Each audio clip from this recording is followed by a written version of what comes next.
Good morning সবাইকে। এটা আমার ফার্স্ট মিনি ব্লগ। তোমাদের মাকে একটু দর্শন করিয়ে দিলাম, তোমরা মাকে দর্শন করে নাও। তারপর ভাইদেরকে দর্শন করাচ্ছি। ওদেরকে খাবার দেওয়ার টাইমে, খাবার দেওয়ার পর আর দেখানো যায় না, তাই একটু দেখিয়ে নিলাম তোমাদেরকে।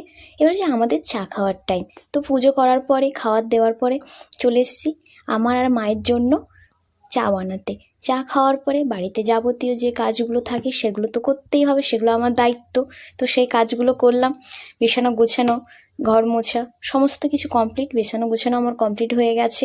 করে তোমাদের সাথে একটু আমার গুড্ডুর সাথে আলাপ করিয়ে দিলাম। তোমরা একটু গুড্ডুর সাথে আলাপ করে নাও। এরপর যে দুপুরের টাইমে মায়ের পুজো কমপ্লিট, লোকজনও চলে গেছে। যাওয়ার পরে আমরা খাওয়া দাওয়ার টাইমে এসেছিলাম। খাওয়া দাওয়ার সময় হঠাৎ লোকজন আসার জন্য, তাদের কিছু প্রবলেম সলভ করার জন্য আবার চলে যেতে ভিডিও করার মতন সময় ছিল না। আর বিকেলের টাইম থেকে ঘুম থেকে উঠে গাছে জল দেওয়া, নিচের গাছে জল দেওয়া, আর বেলগাছে অসংখ্য ফুল এসেছিলো, সেগুলো তোমাদেরকে একটু দেখালাম। বেলগাছের ফুলগুলো এসছে, তোমরাও একটু দেখে নাও। আর পাপার সাথে তোমাদেরকে দেখালাম। পাপাও একটু সাথে তোমরা আলাপ করে নাও। আশা করছি তোমাদের ভিডিওটা ভালো লাগবে। এখন টাটা, বাই বাই।